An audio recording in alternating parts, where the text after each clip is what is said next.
You know that moment when you check your bank account and it's barely changed? You've been working, saving, trying to cut back, and yet that first $1,000 just seems impossible.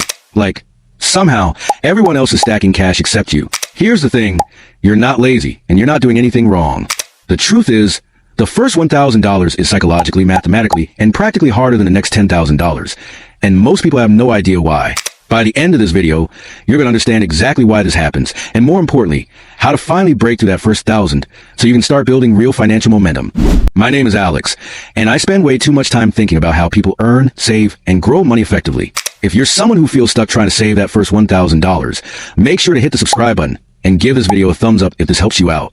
Look, here's what most people assume. Saving $1,000 should be easy. It's just 10 $100 bills. Once I start making money, it'll naturally grow.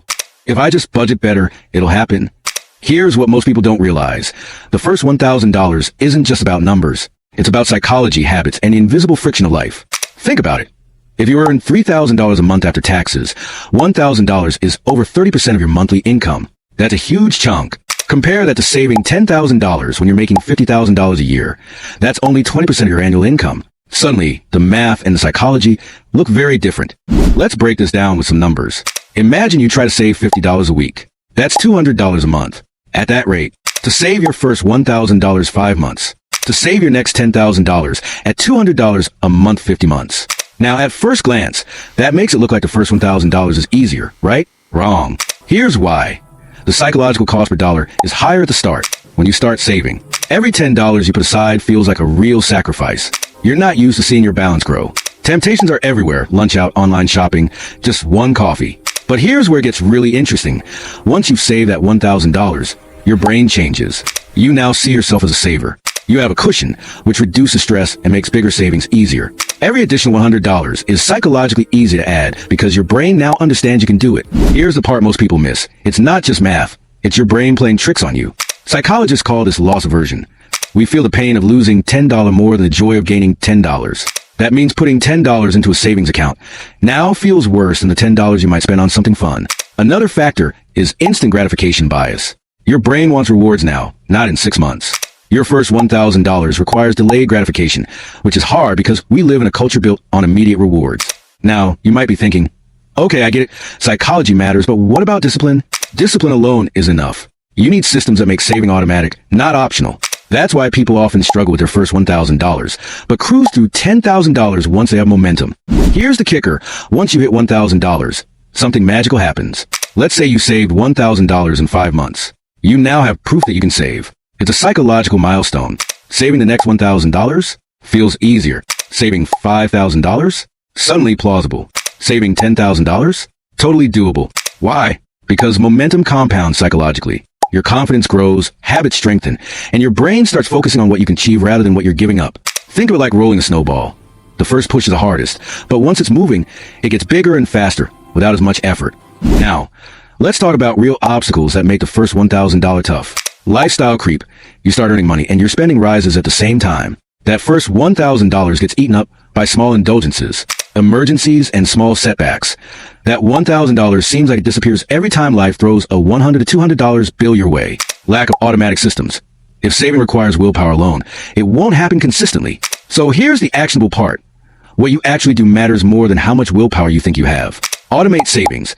Set up an auto transfer of even $25 per week. It doesn't feel like a sacrifice. Track micro expenses.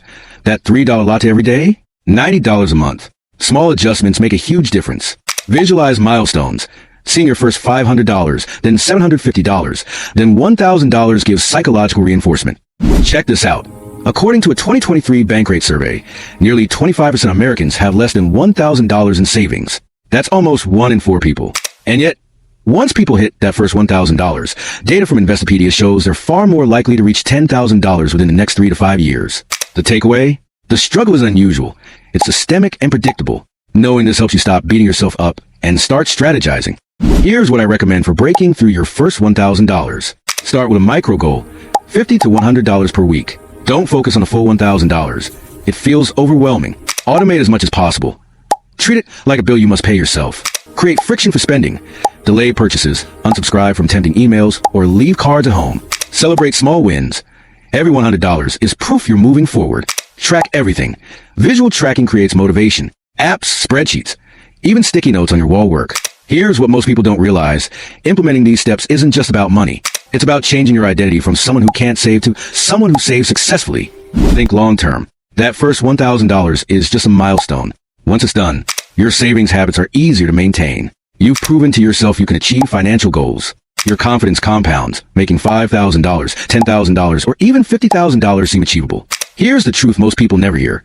The first $1,000 is the hardest because it forces you to confront your own habits, impulses, and fears. But once you pass that hurdle, you're no longer fighting an uphill battle. You're coasting on momentum. Look, I know it's frustrating. The numbers feel slow. The progress feels invisible. But here's the reality. Your first $1,000 is a psychological gateway. Once you break it, everything changes. So here's your action step today. Pick one system, automate your savings, cut one small recurring expense, or track your progress visually, and stick with it for 30 days. If you do that, you won't just see $1,000 in your account. You'll see the beginning of financial freedom. If this video helped you understand why the first $1,000 is so hard and how to crush it, make sure to hit the subscribe button and give this video a thumbs up. And remember, the first $1,000 is hard, but it's also your gateway to the next $10,000 and beyond.